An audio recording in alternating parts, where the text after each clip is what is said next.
We're live. Welcome in, everybody. It's Friday on. Damn it! It's 101. Crap. I'm over here like saying we're gonna go live for the first time in a long time because of my silly bum, but it's okay. We'll just count it as on time. Hans, not legal advice. Community forum members, thank you again for joining us today. Really appreciate it. Lots of stuff to talk about, obviously, as is usual. We'll do our usual update from Not Legal Advice, aka Richard, aka Borghand, aka Bob, aka whatever you want to call him, and then we'll get into our topics. Not legal advice. Hit us off, and then we'll go from there. Yeah. So the quick MMTLP, and then I'm going to give you a quick Tesla too. Quick MMTLP. I am involved in litigation, so I have two oppositions I'm filing. FINRA, who is a regulator, like let's say the FDIC, they have provided a excuse for what has occurred. They have acknowledged there's a problem. Their excuse is that they were incompetent. That's basically their excuse. And because they're a federal organization, they're immune from liability, which, by the way, is a big problem that we have with all regulators. Since all regulators are immune from civil liability, as long as they're not like acting criminally, if they just screw up, no harm, no foul. And real quick, for the context for people that are not aware, this is a naked short selling scheme that was okay. Got it. Correct. And so basically, there's admission of guilt in a way. Well, yes, they acknowledge liability, but in this case, they're a governmental entity, so it doesn't make a difference. There's no risk to them by doing that. In fact, they think by admitting they were negligent, that creates the immunity, because if they're just negligent, then they're immune from liability. But that's a problem we all have in every federal regulatory situation. The FDIC, if the guys didn't properly go out and examine Silicon Valley Bank, well, that's tough. That's unfortunate, but there's no remedy. And really? I don't think you can even fire those people because they're government employees. They'd be protected. So I think that's ludicrous, and that creates the situation where we have bank failures or we have regulators who are stopping Tesla from doing FSD. Can I just ask a question? Because I'm kind of mind blown here. So what you're saying is if you, in the United States, if you are part of a government body and you do something that materially, and let's say is completely messed up, and a lot of people, for example, lose their money, and the people that are part of that government agency that's, let's say, are supposed to be overseeing the thing, as an example, if those people are at fault, they can say, well, we're just bad at our jobs, right? They can just say we're just bad at our jobs, and then the way the system is set up, then those people essentially they go scotch free. It's like, okay, got it. You're just bad at your job. Sorry. Correct. And that's it. And that's where it stops. That's it. That's insane. Yeah. Well, that's why we have issues that we have. It's not by coincidence. So that's Hans, really you're muted. We can't hear you. It might be your mic on the OBS side. Go ahead, Richard. Sorry. Yeah. Well, that's fine. Hans, if you want to say something, go ahead. He's got to figure it out. That's why I threw it back to you. Yeah. So and it is ridiculous. But it creates huge problems for us, I think, way beyond just what I'm talking about. The other thing is there's that Tesla case is ongoing. The case where there was a civil rights claim at Fremont. There was a damage award, $115 million. That was reduced to like 15 or something. And the plaintiff elected for a retrial on damages. So there is a hearing on it today, and there is a proposed trial set to begin next week on the issue of damages in that case. It's in front of the same judge. So I don't see how, if they came back with a huge award, he couldn't but reduce it again. But we shall see. It might impact future cases against Tesla at Fremont relating to conduct that occurred like 2019 or before. Got it. Okay. Thank you for the update. Hans has disappeared for a little bit, but he'll be back shortly. By the way, StreamYard, which is the live streaming platform that we use for this, producer wife looks like we just have some new capabilities. So if you see some experimentation, it's because we'd love to experiment on this channel. So if stuff starts looking crazy, it's because producer wife is going to make this even better than it already is. So thank you, producer wife, for not breaking the stream in advance. Okay, so a lot of things have happened today. Hans is in the background figuring out his situation. He'll be back here shortly. A lot of things to talk about. What's something that's come to mind, Richard, from your end that you want to hit first? Yeah, I got a list. So I'll start off with the Model 3 losing its EV tax credit, maybe? Sure, potentially starting April 1st. Yeah, so I saw like a discussion about that, and they had a bunch of different angles on it. I thought it was kind of an interesting take. One, they thought it came out a week before the end of the quarter, so maybe it's a way of Tesla now contacting everybody and making that last week of the third quarter have a huge amount of Model 3 sales because there's an EV tax credit.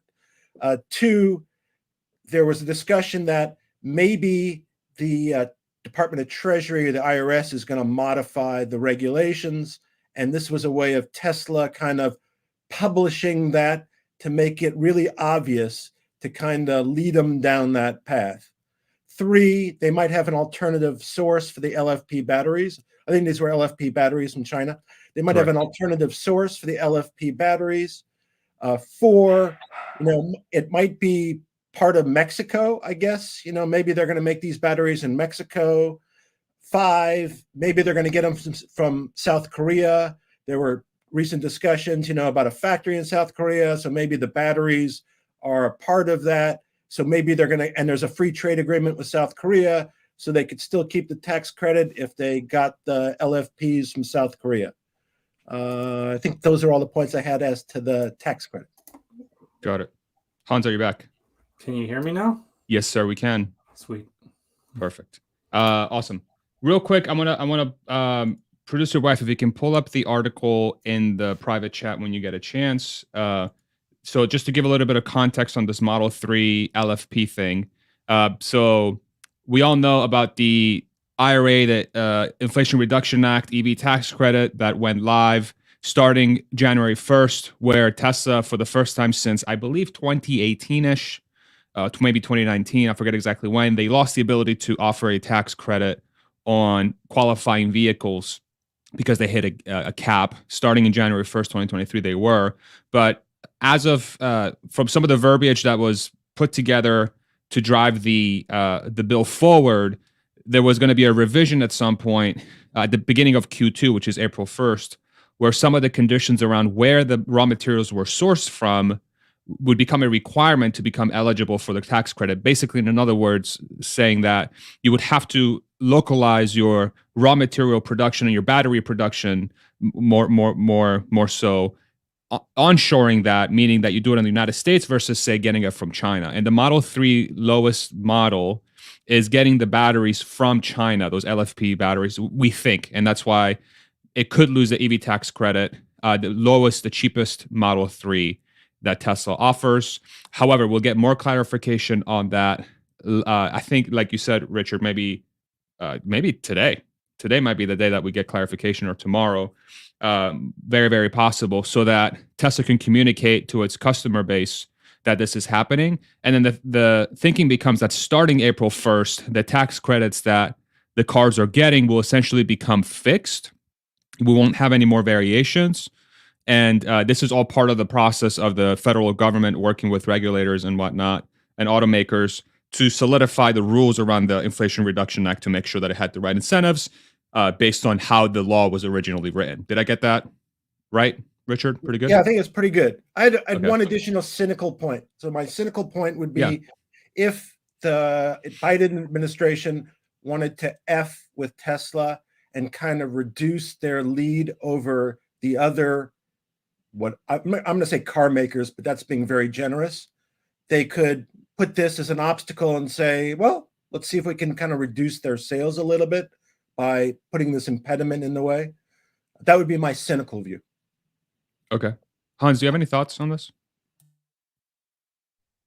I think mostly just curious to see how it all falls out. I don't have very strong feelings about this being a significant impediment to Tesla as far as their ability to continue to drive down prices. I do think, it may slightly close the gap. We saw Ford's disclosing of their financials yesterday.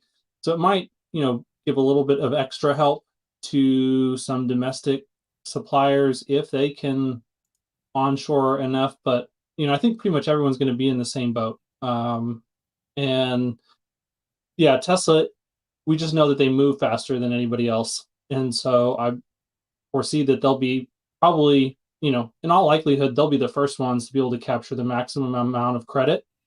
And will, if that's true, will be the outsized winners in all of this. And that's, just an advantage that comes from the speed that Tesla moves at in every area, that they're able to reduce their costs faster.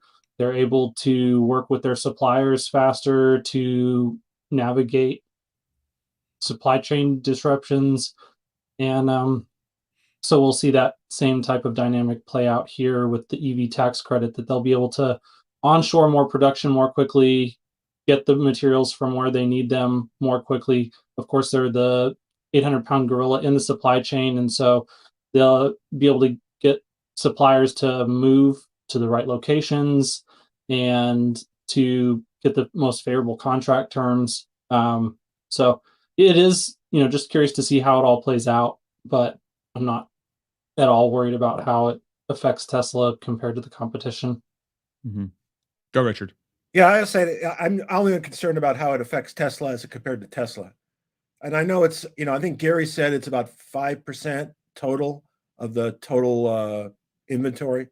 So if we're talking about 2 million units, that's 100,000 units about.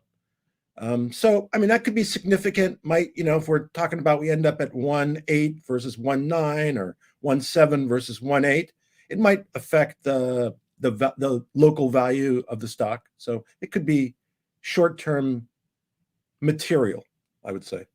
Yeah, I actually have a lot of thoughts about that. I think I'm for it, quote unquote, hamstringing the Model 3 lowest model, because to Hans's point, it incentivizes Tesla to not just onshore production, but to really ultimately, I would argue, lower its cost long term, because you are removing yourself from the volatility of the relationship between China and the United States. So I think and again, I give props to the Biden administration and sort of like the sort of government that we have now, that they were able to pass that bill. I think the long-term implications, the positive long-term implications for that bill for the United States are actually significant. And so I'm very happy about that.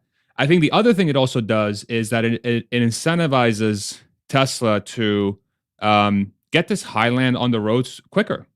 So if the Model 3, this Highland project we've been hearing about from Tesla, it's this lower model, or not lower model, excuse me. It's a lot of people are theorizing what it is, but what I believe it is that it's a refresh on the Model 3 that removes as much of the complexity and inefficiencies that were part of the initial Model 3 build, which Sandy Monroe and others poo-pooed very heavily. The Highland project to me sounds like they're just going to get rid of as many of those inefficiencies as humanly possible. The fluffer butt potentially, and I know Hans is shaking his head, so I'm curious to hear his thoughts. But conceptually speaking, what I'm thinking happens is that the cost of the vehicle comes down to manufacture by X thousands of dollars, maybe $2,000, maybe $3,000, maybe $800. I don't know what it is, but it makes for better differentiation between the 3, the Y, and this compact car that's going to be coming soon from Tesla. And that in itself should lower the cost of entry of that vehicle in a world where the tax credit goes away. So instead of it starting at $43,000, Tesla could offer it at, I don't know, $40,000 or $39,000 with the same margin percentage, essentially. And perhaps the strategy becomes, okay, so we'll just make this even cheaper. So we'll just go down even more and say offer it for $38,000. Maybe it's not the 36 net that the customer was getting after the tax credit, but at least it gets it closer to an affordable car where we can offer a $350 or $400 lease on the vehicle, which I think will perform extremely well in an economy that is suffering because of the different things that are going on today. So that's kind of where my head is at. Hans, I saw you shake your head. Let me hear your thoughts. Well, there are a couple things, mainly on the cost reductions. I do think that they are going to reduce the cost with Project Highland, but based on the rumors that we're seeing, I'm questioning at this point whether we'll get giga castings for the Highland Model 3 out of Fremont anytime soon. Now, we may get an addition of a Model 3 line somewhere else, and then that location might have giga castings, but it seems like they're pretty committed still to just continuing with the stamped body assembly in Fremont, which is just curious to me. I'm not exactly sure why they can't go ahead and transfer that over to giga castings in a relatively seamless way. But I haven't had a factory tour there, and I think that'd be a great conversation to have with somebody like Corey. But yeah, it just doesn't sound like we're going to get that. And so that portion of the cost savings, I don't think we'll see out of the Fremont Model 3 for a while. But I do think, yeah, a lot of the other things that they're going to do as far as making it upgradable to hardware 4, a lot of the changes in the bumpers, front and rear, and some assembly there, those will have an impact.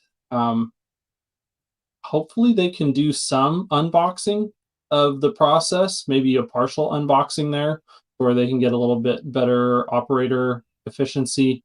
But yeah, I've kind of been on both sides of the fence here. I thought that they were really going to go all out with a Model 3 refresh and really try and reduce their COGS on that product very significantly.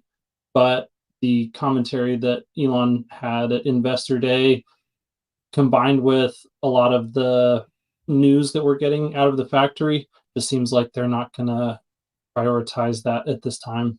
So, like, if you were going to guess, how much can they take out of COGS? And those that are not familiar, COGS stands for cost of goods sold, which is basically how much it costs Tesla to make the Model 3. So, like, how much can they take out? Maybe 10%, 10, 15. Yeah. So, like in the 2,000 to 3,000 area is what you're thinking. Well, maybe not even that much. Yeah, somewhere in like 15 to 2,500. So I guess that'd be a little bit lower than. Okay. Richard, where's your head at with the Highland stuff? Yeah, so I think it would be an ongoing cost reduction. So it might be 10% this year, 10% next year, and on and on and on. So the ultimate price might eventually be much lower. I'd heard maybe not obviously. I'd heard they changed the lights, the bumper.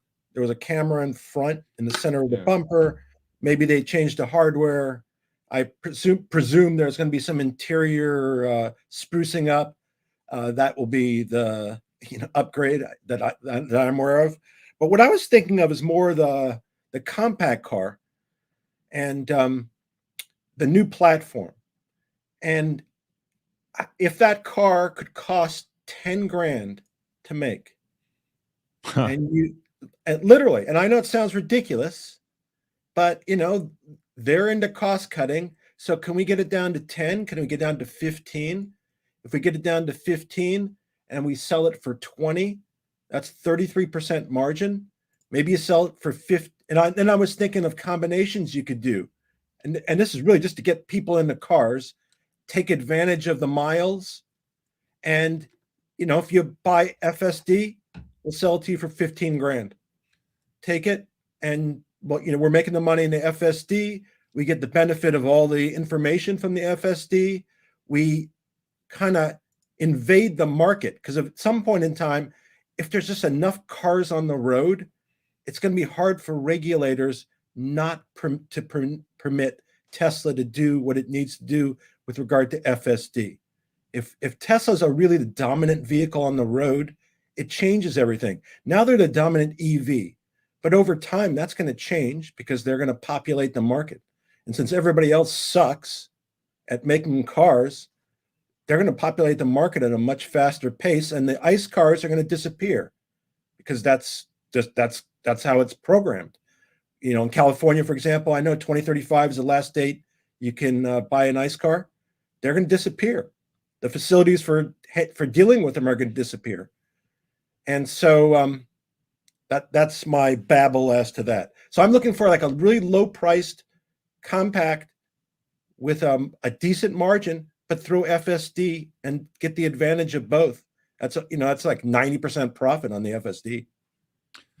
I think so. What's the very interesting thing there that you bring up. And real quick, producer wife, can you bring up that picture again so we can give some context on what that was? So this is that Model 3 Highland theory where it's covered up. People think that this is a refresh version of the Model 3 that has new headlights, new bumper, new looks like a quarter panel in the front, new hood, who knows, a bunch of other stuff, but we'll see. My guess is this will get unveiled. This will get released next month because of the loss of the tax credit, but I could be 100% wrong. I think in respects to a cheaper car, I don't see how Tesla will get down to a $10,000 COGS on a compact car unless it's a completely different type of transportation vehicle that is 100% autonomous. So I think for this next generation vehicle, I really think the COGS will be much closer to 20. And so if you want to have some sort of ASP on there that's going to make you margin, it's going to be somewhere between 25 and 30. But I think the bigger strategy that Tesla's going to take, in my opinion, with this cheaper car is that they're going to target payment buyers. I think they're going to go hardcore into the just pay this much a month. You'll have charging included. You'll have maintenance included. You'll have insurance included. You'll have your car payment included. You can drive it as many miles as you want. You just have to give it back after 3 to 5 years, and they'll come up with it's like $400 a month or $450 a month. And I think if they can do that end-to-end thing, it will just, I mean, forget it. Especially the more conversations I have with people that are part of the car industry. I had that conversation with Ray and Zach last week, that are, auto dealer veterans that really understand how people shop for cars, and people are like, I want to get into the best car possible for $250 a month. I want to get into the best car possible for $350 a month. So that is the kind of market that Tesla is going to hit. So that's going to incentivize Tesla to, instead of selling these, and they'll give an option for people to buy it, I think, but that's where the market is at. And so I think the COGS of the car almost becomes irrelevant, especially if you can offer software on top of that, like the self-driving, or maybe access to karaoke when you're parked. I don't know. Like, I'm just kind of thinking through a bunch of different things. I think that's the bigger opportunity. And so the COGS number becomes less of an issue, and it's more about market penetration. Because if you can penetrate the market with a car that's $400 a month, literally all in, especially with the economic backdrop we have now, where there's a lot of warning signs, forget it.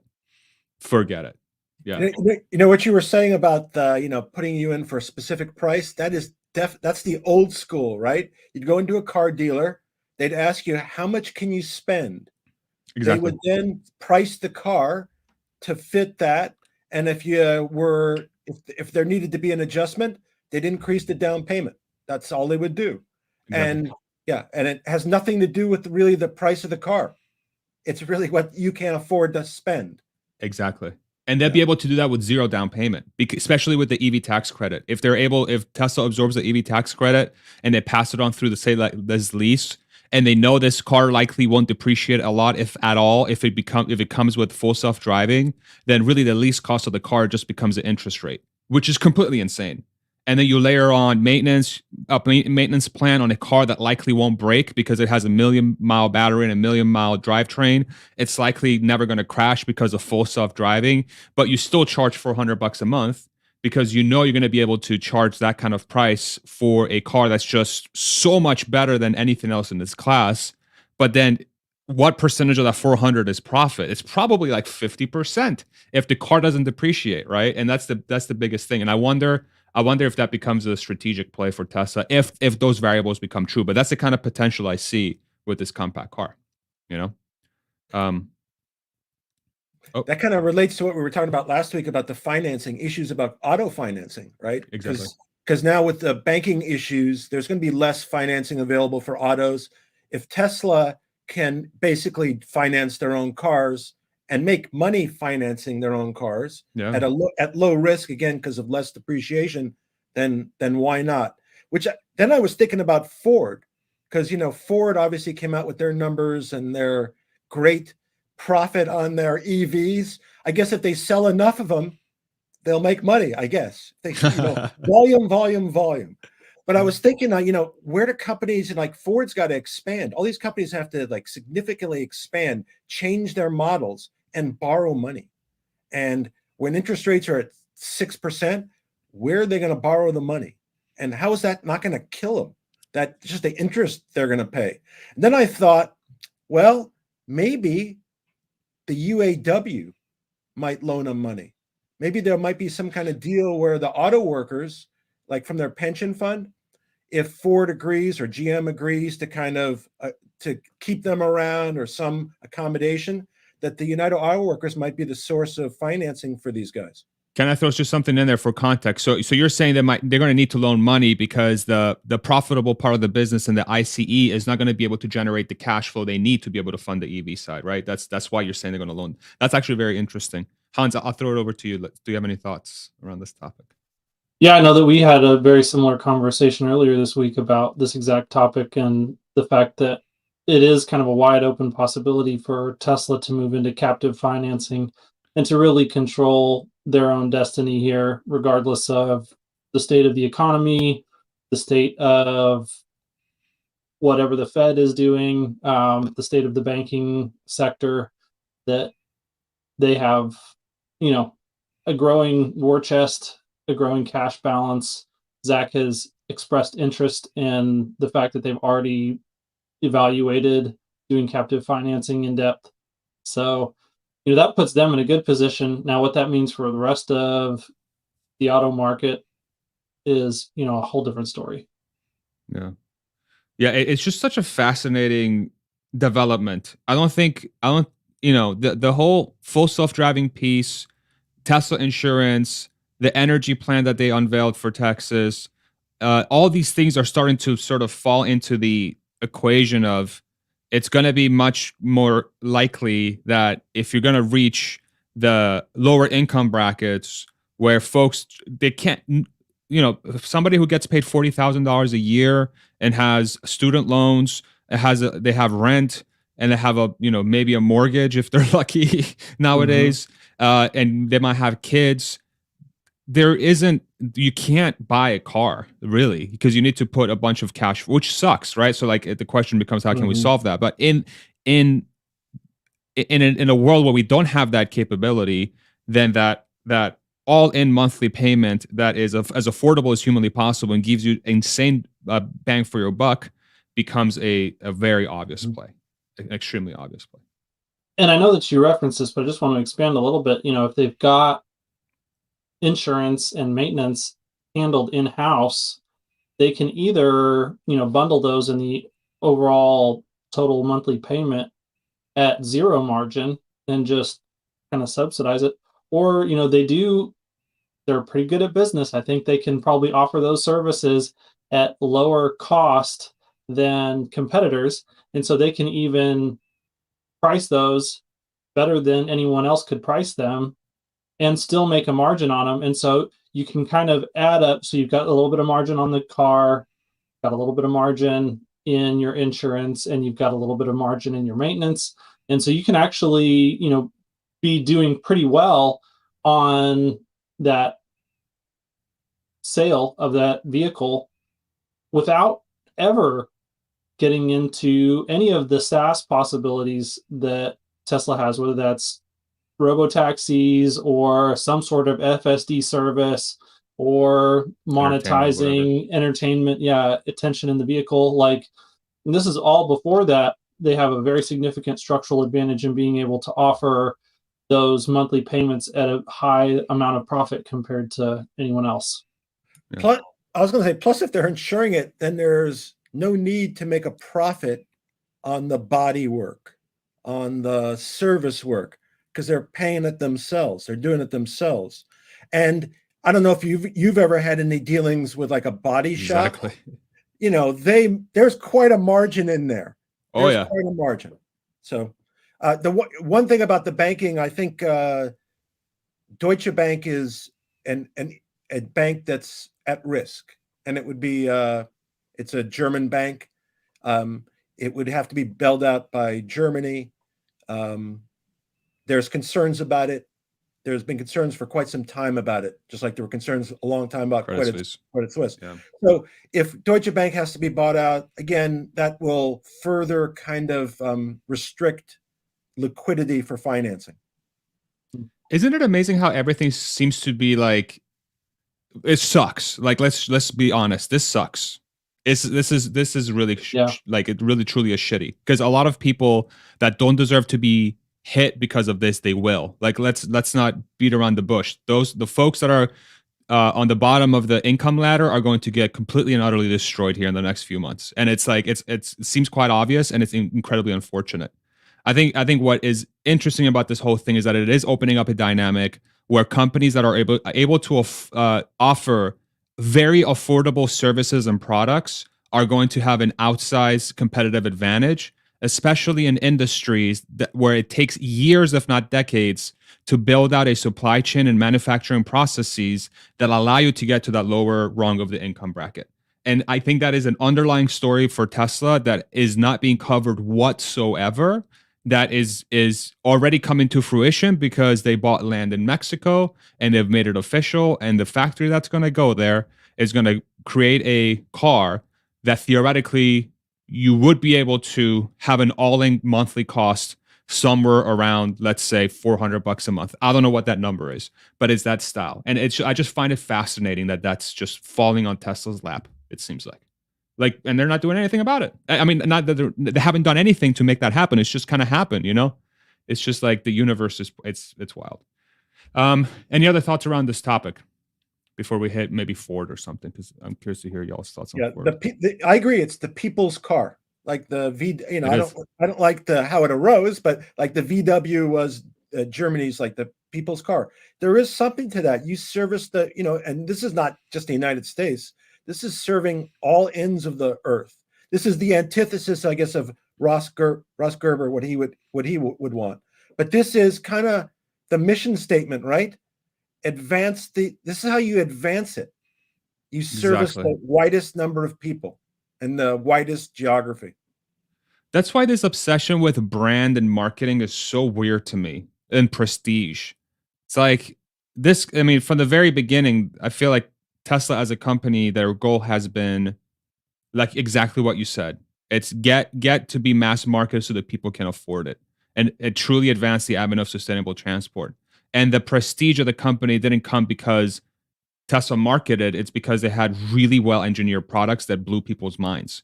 And their owner also freaking shot a Tesla into space, and the 2 rockets that took it there came back. That's how you had the prestige, is from the engineering, not because you ran a freaking $1 billion ad campaign to make people feel like they feel good about owning the car. And so to me, that kind of argument just feels very out of touch, to be completely honest. And I don't think really is connected to the reality of the matter, which is people just, I think, love good stuff. And that's just what it is. I mean, I like Alexandra. Actually, I was going to say I don't always agree with her. I was going to say, actually, I do agree with her most of the time. So, how dare you? But she's awesome. But as to Ross, I don't know if his I think he means well. His politics have influenced his position, but being from Los Angeles and being from the left side of the aisle, he sounds like a West Side Democrat. That's kind of how he sounds. Mm-hmm. Affluent, but kind of positioning as to other people, kind of in that way. Okay. Yeah. I think he means well, but I think he is disconnected with why Tesla exists in the first place. Go ahead, Hans. Yeah, I would agree with that. I would just say, he loves Tesla. He's been a huge supporter of Tesla. And I think there's always going to be part of him that wants Tesla to supply a product that fits his needs, wants, and desires for an automobile, which are not the needs, wants, and desires that Tesla is ultimately trying to fulfill with their mission.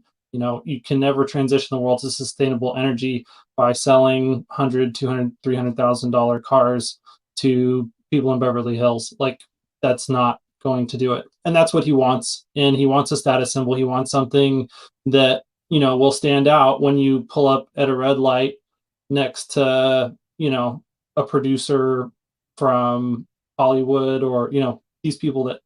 But the Cybertruck doesn't do that, Hans. The Cybertruck does not do that. Yeah. Yeah, exactly. Well, it won't eventually once they produce enough of them because they'll Sure. be everywhere. And that's, I think that's what he's seeing is that these are just going to be everyman cars, and he doesn't want his Tesla to be an everyman car. But just like Richard was saying, the Beetle was the everyman car, and that's what Tesla needs to provide to the marketplace in order to transition the world to sustainable energy. If we can't get the whole fleet of 1.4, 1.5 billion vehicles over to electric, then we haven't succeeded in that mission. So, Agreed. Sorry, I'm not drunk. I promise. That was a hiccup. I also have I have nothing against Ross. He's a bright guy. I agree. He's Tesla. What the only thing I have that's curious to me is when somebody changes their position, it suggests to me there's some external factor that's making them that's outside of Tesla. And so when I hear him talk, I don't know if he's telling me the full story.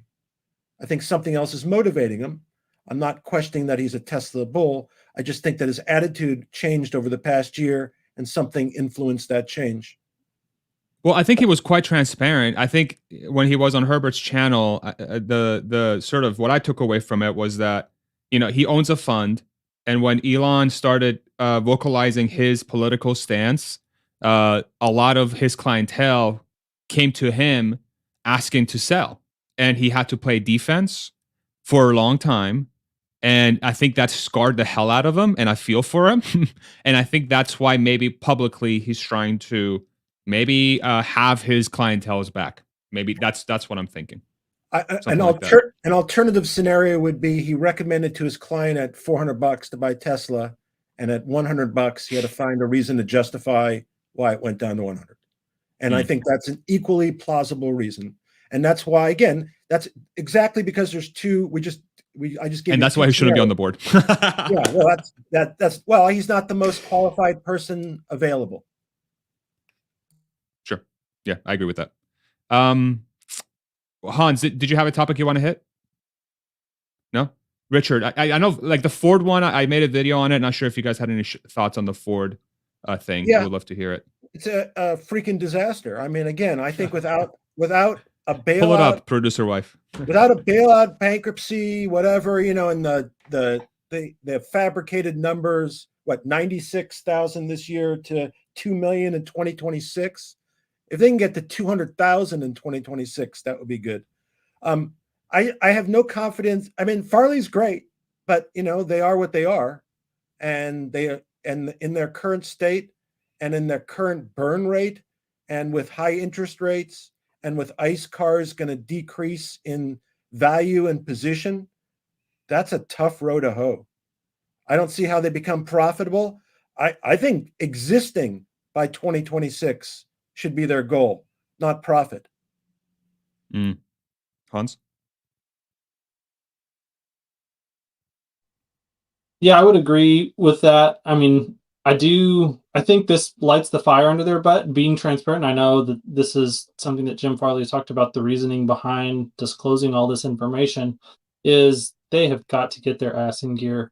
And, not only do they have to figure out how to produce EVs profitably and at scale, and for those EVs to be compelling, they've also had quality issues that have been systemic that they've been fighting with.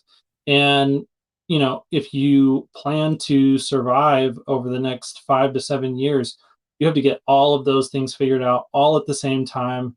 And this takes me back to the Autoline interview that John McElroy did with Corey and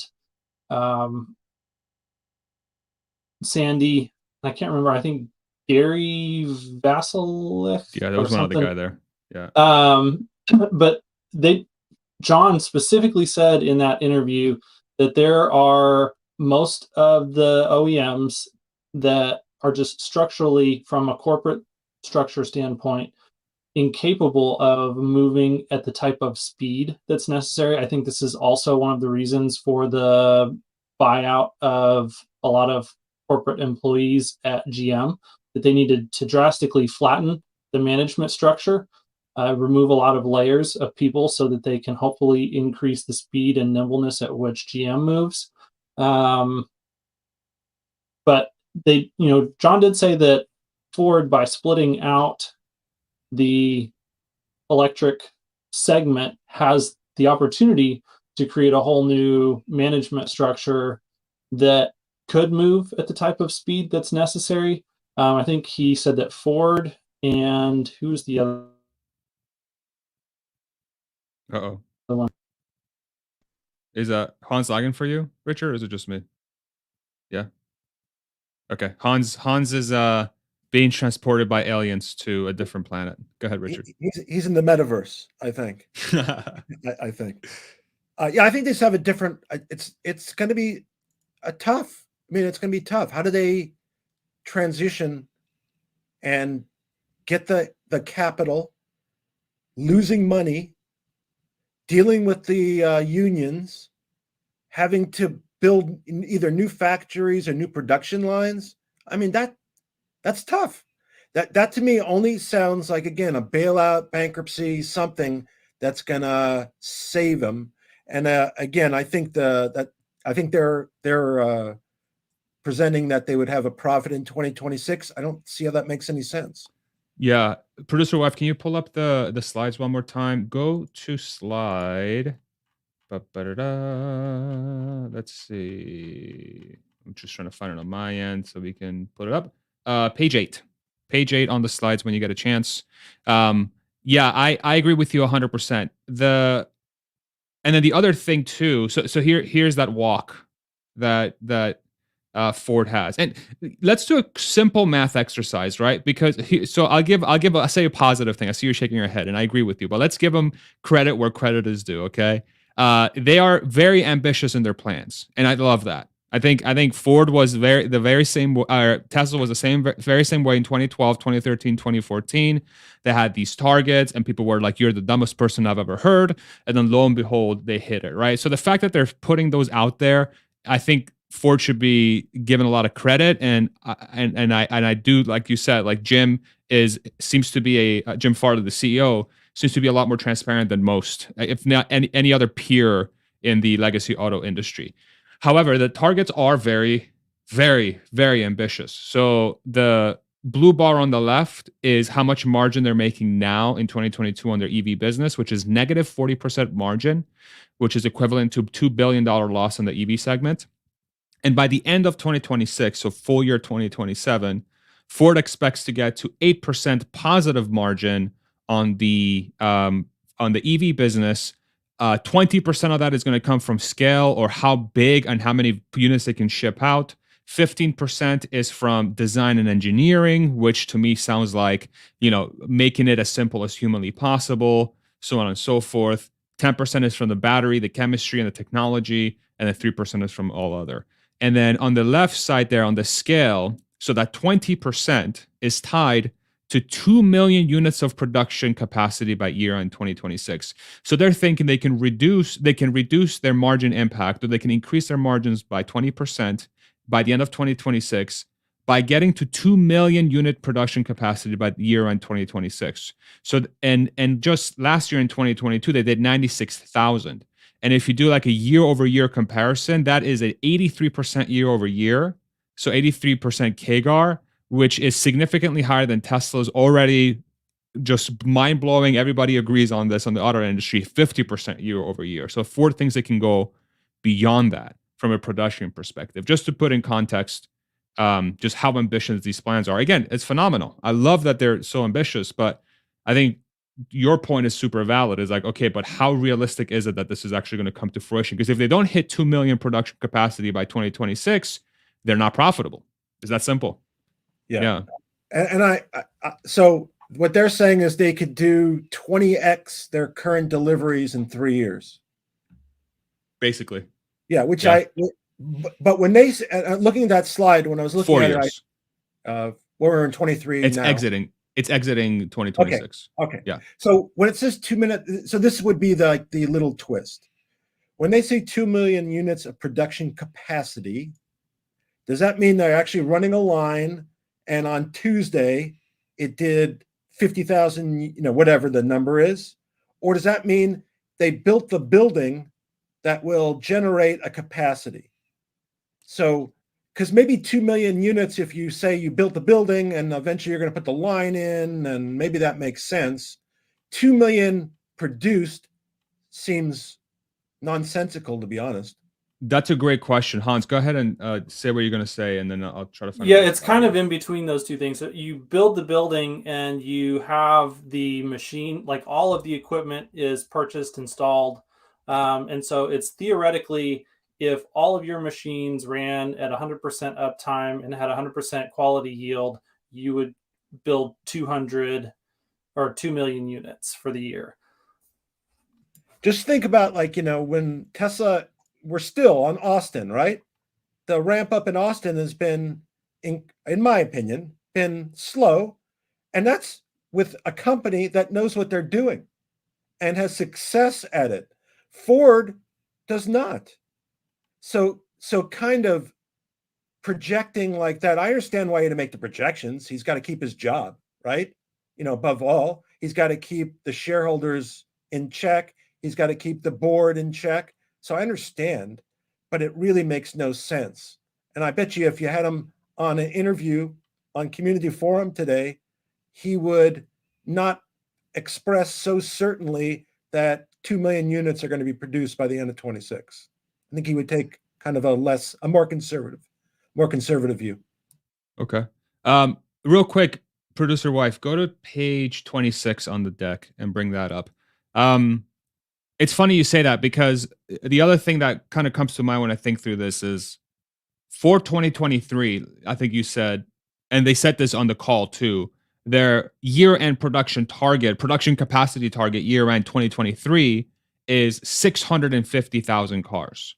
So going from 96,000 deliveries in 2022 to 650, or whatever that number is, it's just such a weird number. It's a weird number, right? But even in the year where they're going to end up having 650,000 unit capacity projection produced, whatever terminology they're using, based on their outlook for 2023, so the second line for 2023, producer wife, that -3 number, they're projecting a $3 billion loss, ramping to 650,000 units.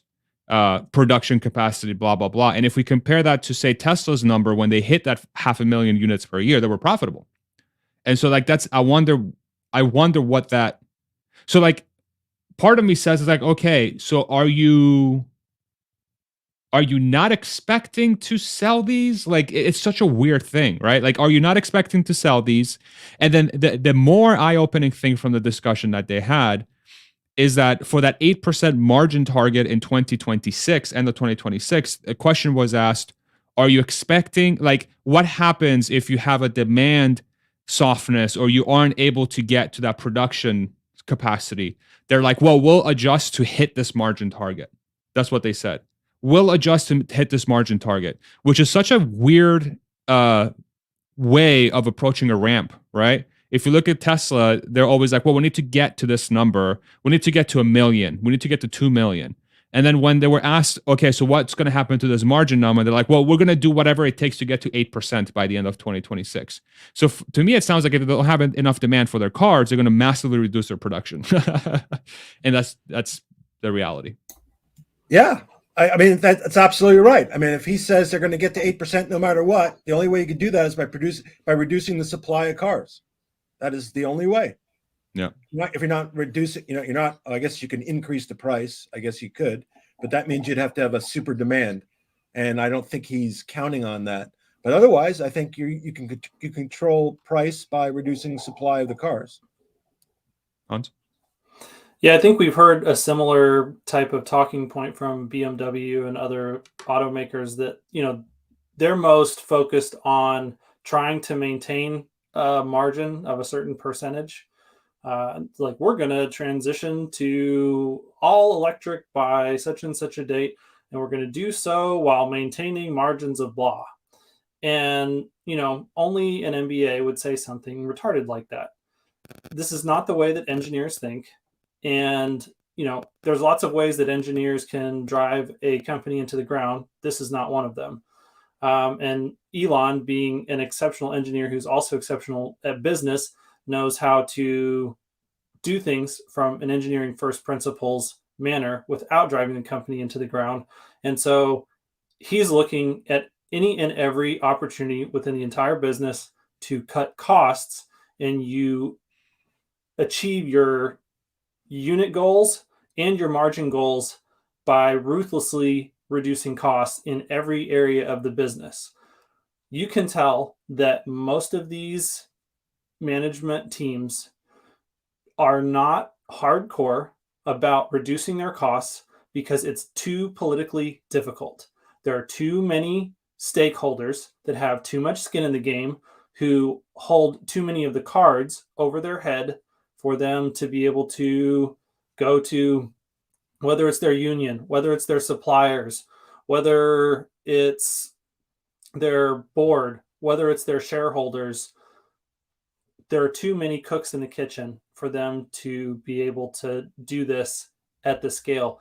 It speaks to me specifically of like the lack of vertical integration at Ford. You can't tell me that you can achieve that margin with confidence if you do not control your supply chain from A all the way down to Z.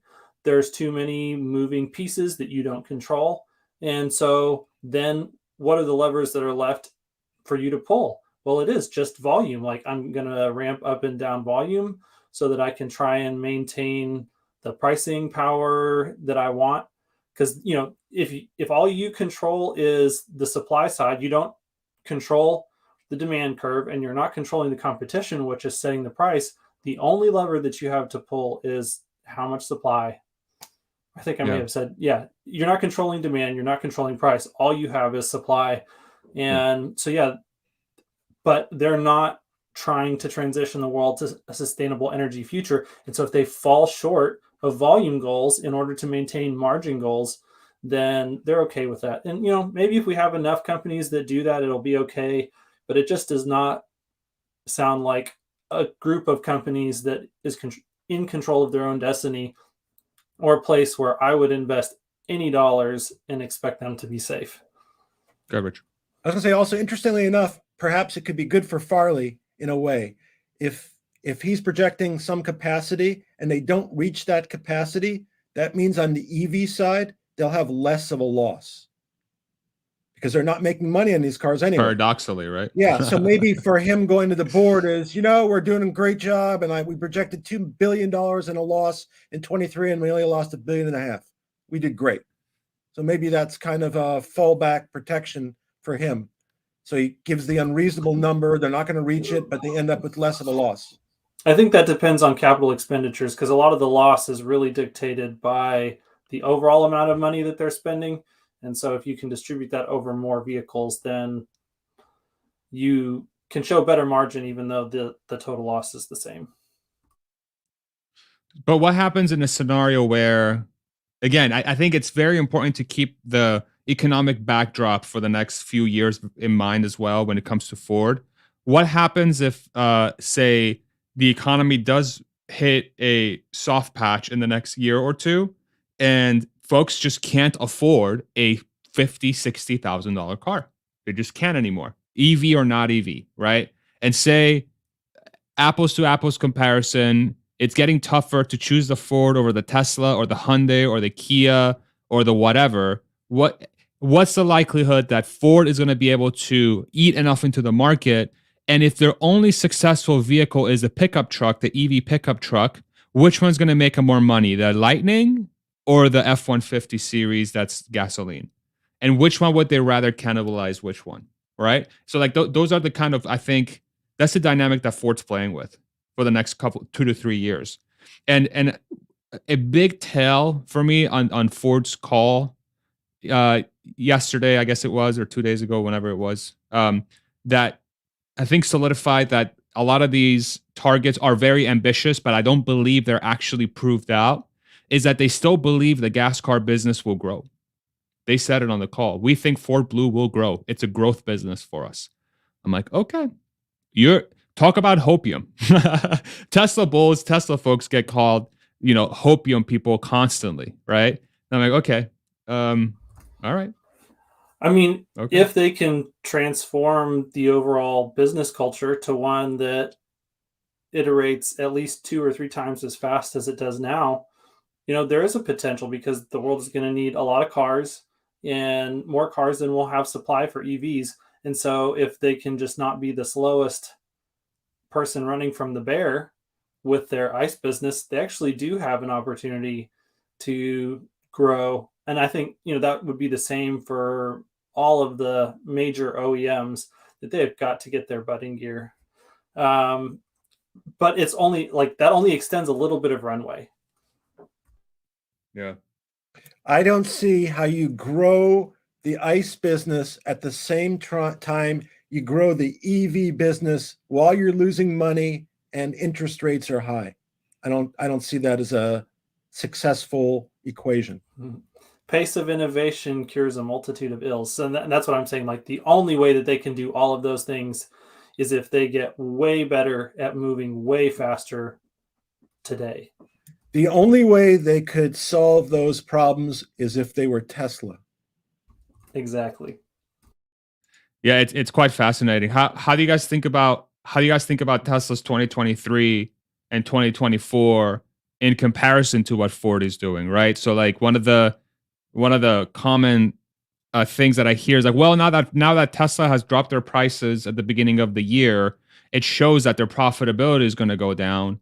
And so as Ford ramps up, Tesla's going to lose more and more money because all their profits are going to go away, and that's how Ford and everybody else is going to catch up. Like, how do you guys think about that? Do you guys even think that's a valid argument? I think first quarter is going to be a record quarter for deliveries. That's what it looks like, yeah. Yeah, I mean, I think we'll go 450. How's that? We'll go around. No way. Yeah, I think we're going to go around 450,000. So maybe margins are going to be lower. You heard it here first. Yeah, you heard it here first. Exactly, on the button, 450,000. Exactly. I think margins are probably lower because of. And if you're wrong, you'll do what? I'll give you 8 hours of a visit in prison. Okay, perfect. Right. As a lawyer, or as just like out of sympathy? As in whatever capacity you want. Okay, perfect. Okay. Very kind. Yeah, thank you. Yeah. I got lost now. I forgot what I was talking about. Margin. You're talking about margin for Q1. Yeah. So I think margins might be lower because of the price cuts, but volumes are going to be high. I mean, even Troy said that he kind of understated, especially like European sales. So I think we're going to do well. And compared to Ford did 96,000 in the entire year. So. Yeah. They're more than 4x what Ford did in Q1. Yeah, which is in one quarter. Yeah. To kind of put within perspective what that's going to look like. Yeah. Hans, go ahead. Sorry. I wasn't sure if you had something to say. I think it's definitely looking like it's changing the narrative also on the situation in China. A mild decrease in pricing in China of the Model 3 seems to be eviscerating BYD as a competitor. So that's cool to see. And I do want to see what are the final numbers and what does the overall market look like it's shaping up to. And if that situation continues throughout the year and that Tesla just continues to be able to sell through in China at incredible rates and grow production out of Shanghai, that's, a much better tailwind for the stock than people were expecting. I think that's one of the main reasons why the price of the stock had pulled back so much. That's it. Hans, that's interesting. You brought up China because I was looking at that yesterday. So they're bitching in China, I guess, the car industry about Tesla's price cuts. Saw that. Which to me is so funny. Like imagine in this country bitching about price cuts if you're a consumer, but they are. It's the car industry, and I guess some are realistic about it. There's too many manufacturers in China. They think that a lot of them are going to go out of business in the next year because of the price cuts. I saw like the NIO CEO said basically, whatever, it'll kind of clear out the market. And, he kind of looked at it as more of an opportunity. But I was like really interested that they were fighting the price cuts, or they suggested it was a bad thing because it destabilized the car market, I guess, the EV car market. It was interesting to me. I didn't know if the government was going to take any action. I guess they hadn't taken any action. Well, I think the government took action. That's why that statement came out. Because what happens if the Chinese car companies have to reduce money further for a money losing business in a lot of cases? They have to spend more money. I think one of the ripple effects that Tesla's price cuts in China has done is that we knew that BYD, NIO, XPeng, all these players were already at almost break even essentially. And so and these are heavily funded by the Chinese government because of incentives, because they want to move towards a sustainable future. It's fantastic. But if a car company in Tesla that has the pricing power can come in and stoke demand by getting closer to, say, 20% or 15% margin, whatever that is in that region, but everyone else goes negative, there's a clear winner. There's a clear winner. So that's the signal to me. That statement signals to me that the Chinese automakers are hurting from the perspective of profitability. And the one player with pricing power is actually finally flexing their muscles. And in a environment where, again, there's economic downturn and folks will bias towards lower priced things on average, the only player that will survive in that standpoint is the one that can afford to do so profitably. It's that simple. It's that kind of equation, right? I think that is a very fascinating development. I think the Ford development is another very fascinating one, that you have all these, like, in this year seems to be trending towards, hey, all the thesis, the bull case, the long-term thought process around Tesla that a lot of bulls and the story sort of got mocked for a really long time. It seems like 2023 is becoming the year where a lot of these are being proven out. It's being proven out. Well, Tesla's scale is second to none. Yeah, well, ICE car makers will destroy them when they want to. Okay, cool. 2023, what does Tesla do? They lower price massively. Q1, they'll still show a significantly higher profit than anybody else, class leading, probably around or at 20% or perhaps above 20%. And then Ford shows their hand, a legacy automaker that legitimately wants to do this right. And they're like, oh yeah, that scale that everybody was talking about, it doesn't apply. That's not how it works. As a lot of people have been saying, we're losing a lot of money. So the legacy companies coming in and eating Tesla's lunch argument is completely destroyed to me. Completely destroyed. And then you have the story out of China. And then pull up this tweet real quick, producer wife as well, from Troy Teslake. I don't know if you guys follow Troy Teslake. Phenomenal resource for data. He has a Patreon. I think it's $10 a month or $5 a month. You get a bunch of data around Tesla's quarterly efforts and a bunch of stuff. Highly recommend Troy. The end of quarter delivery push in Europe is stronger than I expected. And this was around noise that, oh, well, Tesla is going to underperform in Europe because of Tesla's rhetoric, because of Elon, and he's going to, sort of do a lot of brand damage, so on and so forth. And then we have all these pointers that Tesla is massively overperforming in Europe versus expectations. And Troy's somebody that I believe looks at stuff very objectively. And I think this quarter he was being a little more conservative because of some of the things around them removing radar when they were trying, it's just a bunch of complexities in the European market. And then he comes out and says this. So demand seems pretty damn strong. It seems pretty damn strong. So it's just a validation of the thesis over and over again, I think, this year. And I'm curious to see if that plays out for the rest of the year. Well, and we've also heard a lot more talk about how they're smoothing out the delivery wave. And so people were expecting to see smoother deliveries, and then lo and behold, yeah, it's still pretty wavy. So I think that also plays into some of Troy's conservatism there. It's incredible just to see how performance at the end of this quarter is shaping up versus what people felt like it was going to be at the beginning of the quarter.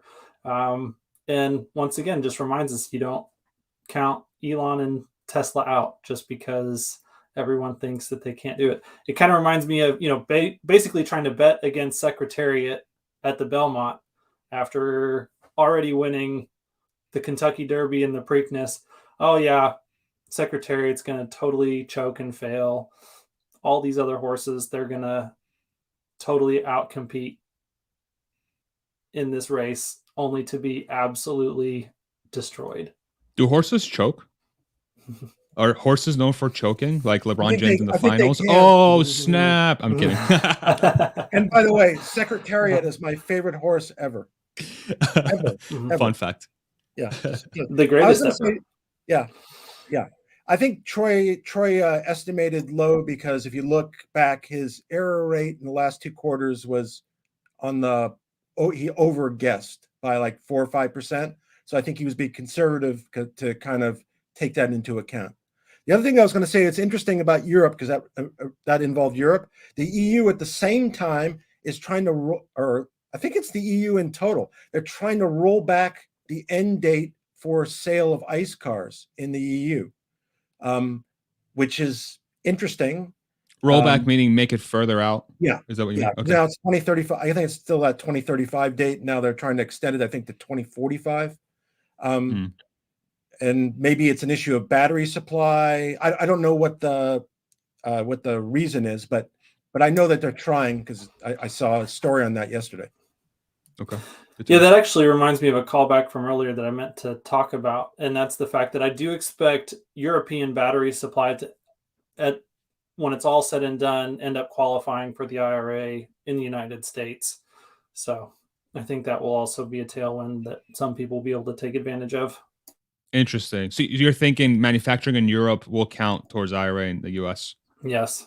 So how about like Berlin? If they make batteries in Berlin and they use them in Berlin, you can get a tax credit for that? No, but they could make them in Berlin and ship them to the United States. So yeah, like if Volkswagen wants to produce cars in Europe and export them to the United States, or produce batteries in Europe and then export those to be used in vehicles manufactured in the US, they could do that as well. What if I'm a US citizen in Berlin that wants to buy a Tesla? Come on, we have a lawyer. He should know the answer. That's funny. We're going to do Q&A in about 10 minutes. We already pinged the chat. Thank you all so much for joining us today. We have a little over 800 people watching today. Thank you all so much. A lot going on in the world. So the fact that we have anyone watching us is crazy enough. And the fact that we have 809 people watching us is like complete mind blowing. So thank you so much for watching. In about 25 minutes, we're going to go to our member-only stream, which you can join by joining right below this video. Half of the proceeds from those from today's community forum and every Friday's community forum goes to our community fund, where folks like Richard and Hans and everybody else in our community decide what to do with those funds. We keep talking about buying truckloads of ice cream and just gorging, or maybe being nice people and donating it to somebody. But the community decides. I don't care what happens there. And then you'll also gain access to our private Discord, which is filled with the most awesome people you'll ever meet in your life, as you can see.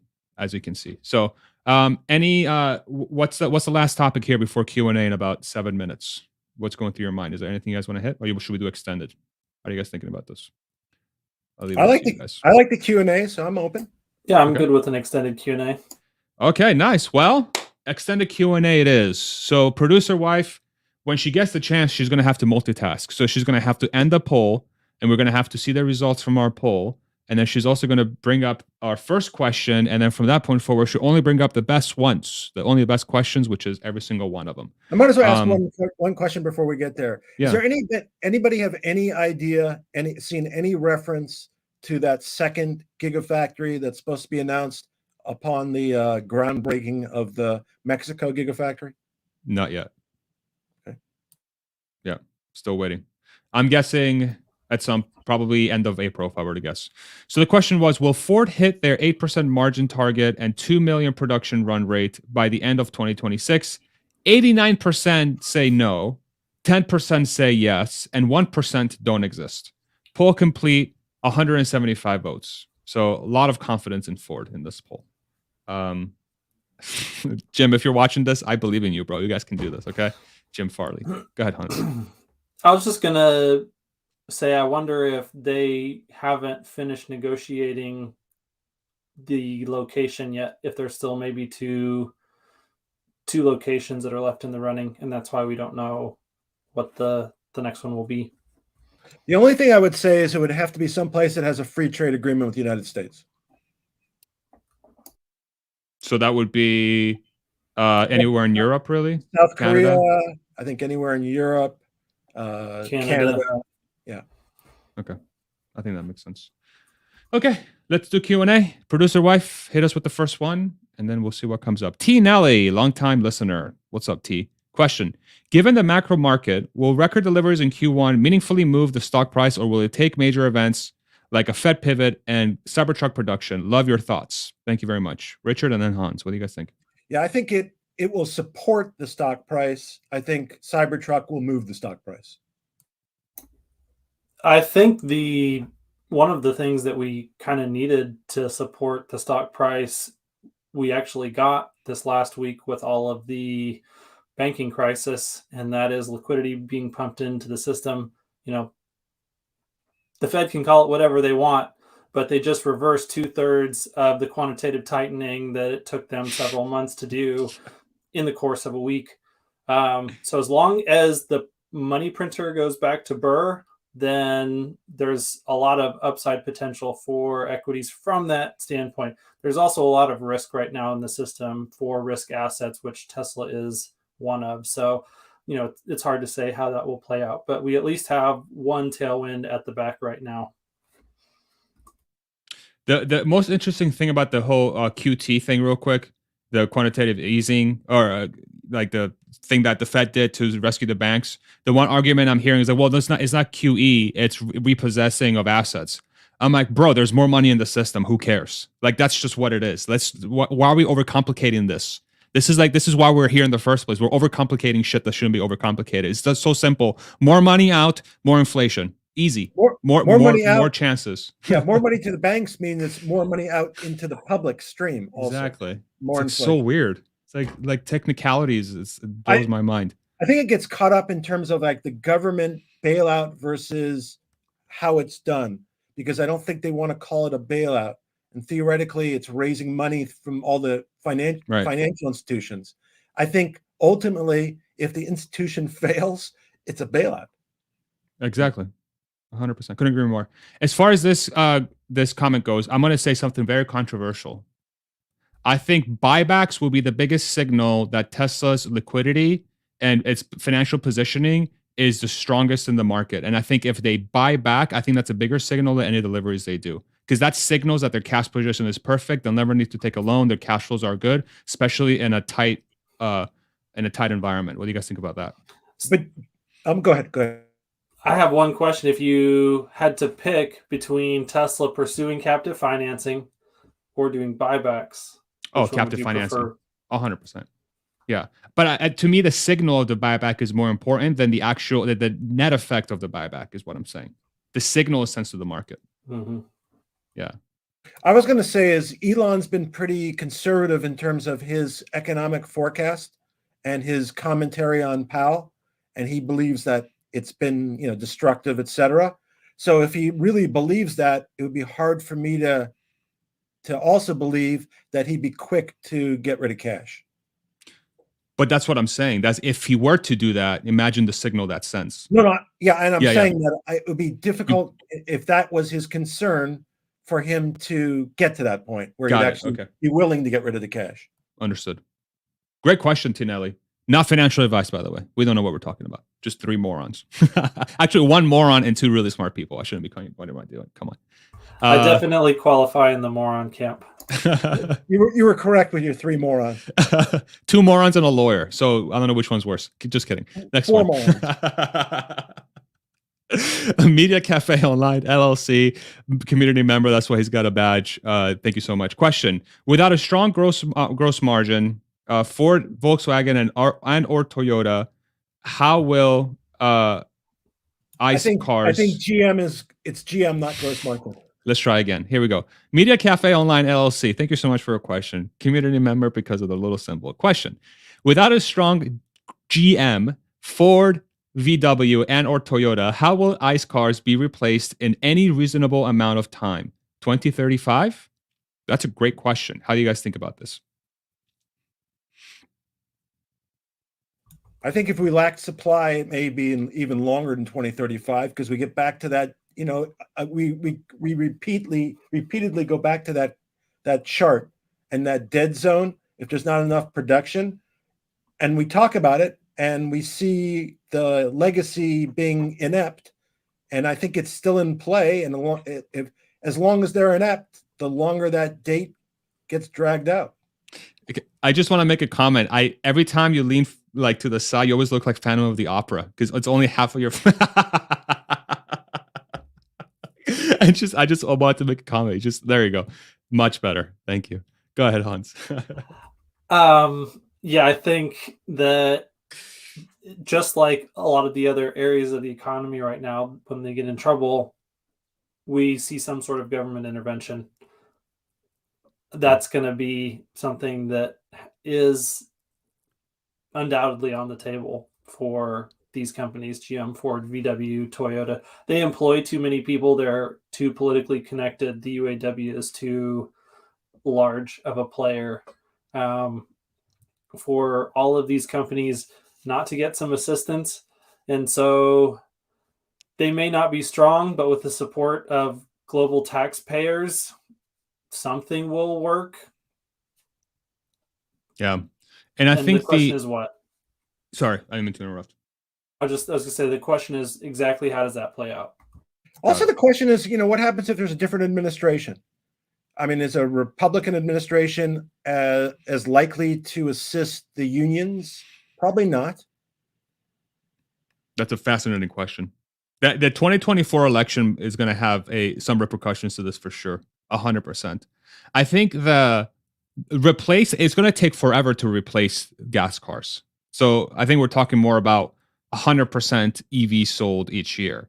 It might be 2035. I mean, theoretically, the quicker the ICE car makers go away, the faster we'll get to full EVs sold each year, but it'll be 30 million versus 100 million, right? It's so which means that then the fleet's going to take forever to be replaced. So 2035 could be the earliest that 100% of the cars sold, or as close to 100% of the cars sold, are EVs. Let's say mainstream cars, like Ferrari, I think will always make a gas car, and they should because they're beautiful, right? So whatever. But yeah, I think the bigger question is which car companies will take larger market share because of GM, Ford, VWs, and Toyota's inability to shift to EVs quick enough. Mm-hmm. And those are the real winners. The fleet will suffer because of it, but from an individual company perspective, those companies are the winners. I was also wondering if, at some point in time, as we get more penetration and oil becomes less of a valuable commodity, I wonder if the oil companies, just like the Saudis did, are the oil companies going to start investing in this technology or related technology, and that will be the ultimate boost, the capital that comes from there that pushes the technology forward? That's a great point. Yeah, because all the financial, I guess, incentives will be in place. It becomes an economic no-brainer for these guys to get into the play. Basically, go ahead, Hans. The other interesting investment play is, if there really continues to be an affordability crisis in the car market, and we see used car prices at elevated rates for a long time, and we don't see enough new car sales, then I think that's a huge tailwind to mechanic shops, transmission shops, tier 1 and tier 2 auto suppliers selling replacement parts. That, it could be that the overall market looks more like a Cuba situation where we've just got to do what we can to continue to maintain older vehicles at higher levels for longer. And then, if the used car prices are at elevated levels, it makes a lot more sense to spend more money on those repairs and refurbishments. And so we could see a transition in the overall market to who's making money off of cars and car parts. Yeah, at some point in time, I would think that oil prices would significantly increase because there'll be some period of time where demand's just going to drop off the table and people are going to stop producing. And the supplies will be more limited. And it'll be interesting to see because that's going to supply those used cars. And it'll make the cost of use higher. But for some people to get in, they can only go into a used car. Obviously, that's a place also Tesla might be able to exploit with either their own used cars or with the lower end vehicles. Mm-hmm. Good point. And I did want to just, if we end up in a situation like that, that's really bad for developing nations that, they're getting the vehicles that they have from the used market in the developed world. And so just it represents a massive reduction overall in the amount of cars available in the market, which is going to have a disproportionately negative effect on the poorest of the poor. Also, realistically, I bet you there'll be some other companies that do come out of the woodwork that don't exist now, that we've never heard of, that will be viable, that will do a good job, make money, provide supply. Yeah. Specifically Chinese companies that are like, yes, right now there is going to be a contraction in the Chinese market, but if they can start exporting globally because there's a shortage elsewhere, just because a Chinese company can't be competitive against Chinese competitors in the Chinese market, that doesn't mean they can't outcompete other automakers from other countries in a global market.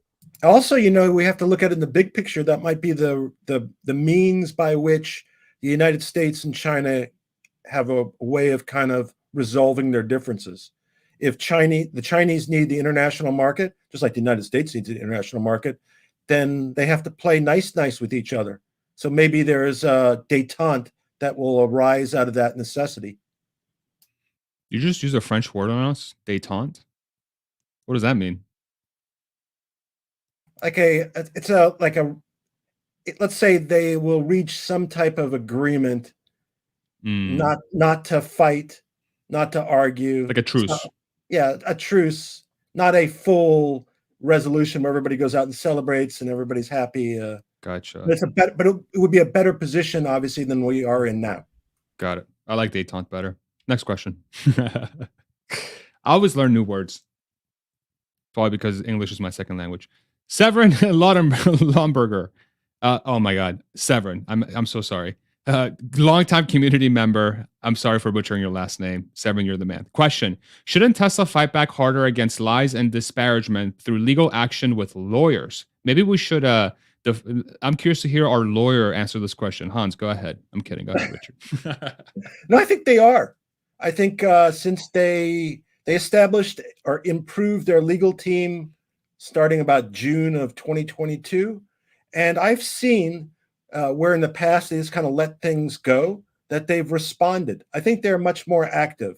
I think the problem is that sometimes you can win, but you're not really gaining anything. If you're just proving the point that you already have established, and maybe you give somebody else an opportunity to throw bullets at you. For example, Dan O'Dowd. There's probably it's not like they haven't considered going after him, but they've decided that what they could get out of it would be less than potential negative that might come out by him throwing bullets at him, and the press would pick up some of that, and whether it be true or not, there would be stories out, and it might impact the stock. So I think they are, but they give it careful consideration before they do it. The Dan O'Dowd example, I think, is actually good for Tesla because it's bringing awareness that Teslas can drive themselves. Because that's basically what Dan is claiming, is that it can drive itself, but it may kill a child, which we know it's not the case. So, and that's what happened to me at the barbershop. When I went to the barbershop, people were like, yo, I saw this Super Bowl. I didn't know Teslas could drive themselves. Like, yo, check this out. I put the barber in the car and he was completely blown away. Like, thanks, Dan. Go ahead, Hans. Yeah, it's definitely a huge source of free marketing. And this goes back to the Gen 3 platform and getting more cars on the road.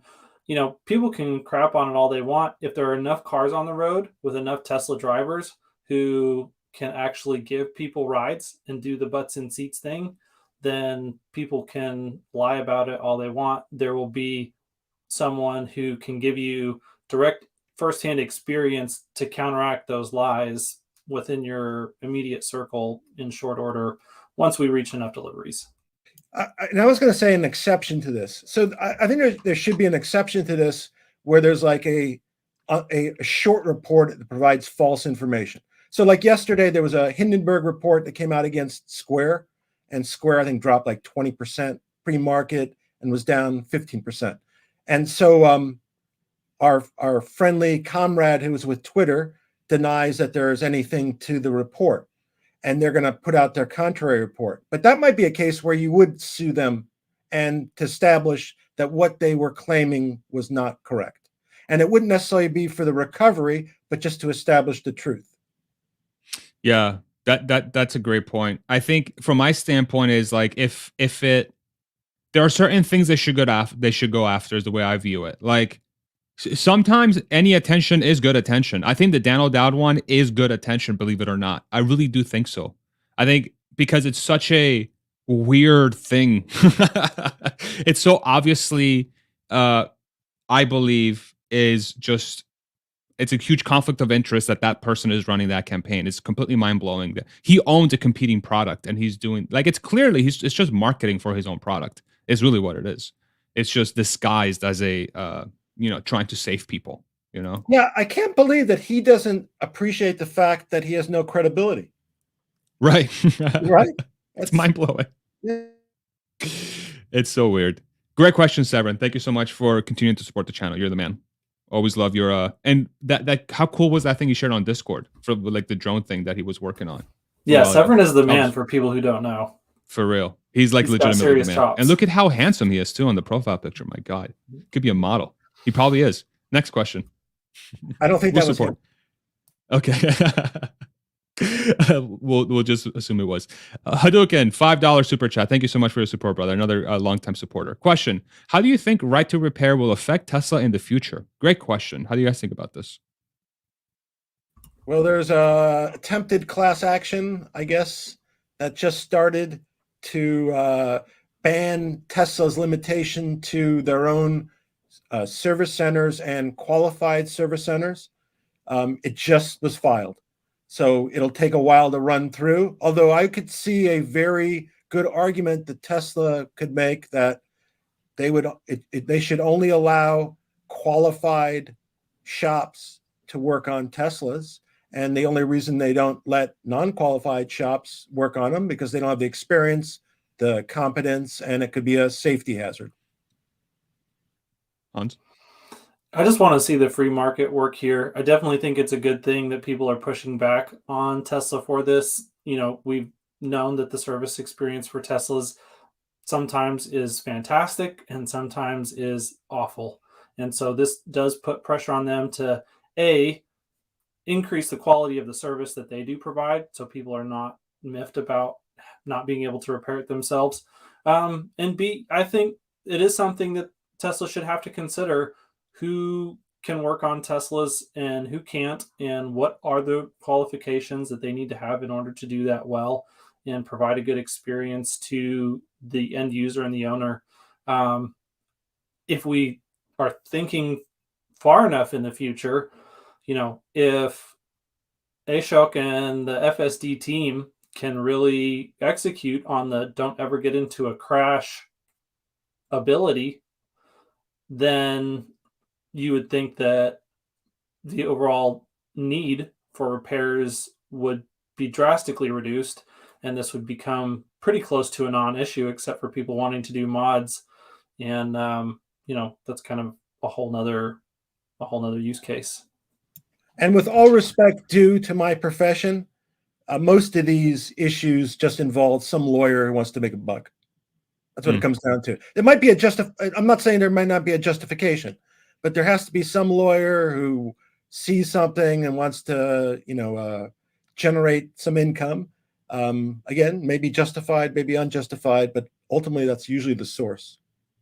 Yeah, I think long term this is going to be a non-issue. I agree with Hans. I think free market should rule here and allow as many people that can repair Teslas correctly to allow them to do so. But I think as Tesla continues to build an incentive structure around the cost of the car, where they want to limit how many parts they have to ship for repairs by preventing the car from breaking down, and how many accidents it gets into by FSD being part of the equation, and then offering their own insurance, which is yet another mechanism that incentivizes Tesla to have as little problems as humanly possible, then I think repairs as a percentage of the fleet is going to be an order of magnitude or more less than a typical car, which I think makes this whole thing, it's still going to be valid, but as a percentage impact to the business, it's going to be negligible, in my opinion. Yeah.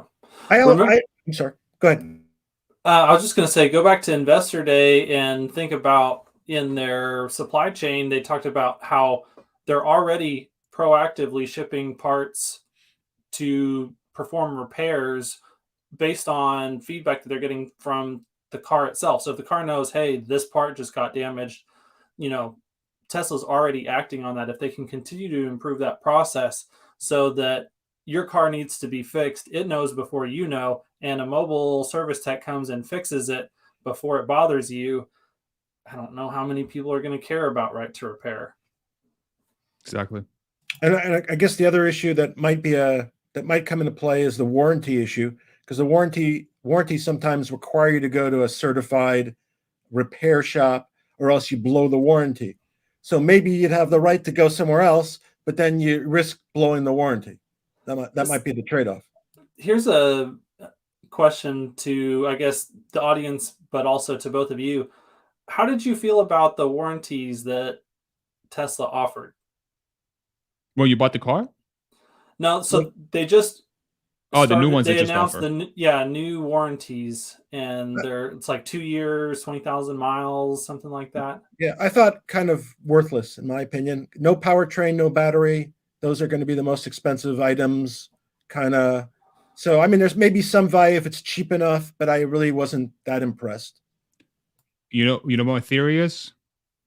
It's a trial run for a maintenance plan for the compact car. Okay. Interesting.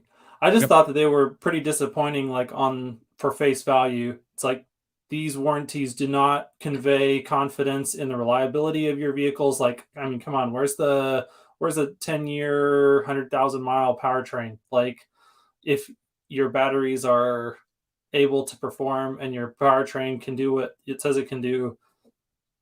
I think it's a data gathering exercise for them to figure out what the right price is for the compact car. Yeah. Yeah, no, I in that it's limited in terms of scope, you might be right. Because as a maintenance, as opposed to, another purpose. Yep. That's my theory. I could be 100% wrong, but that's kind of where I'm coming from. All right.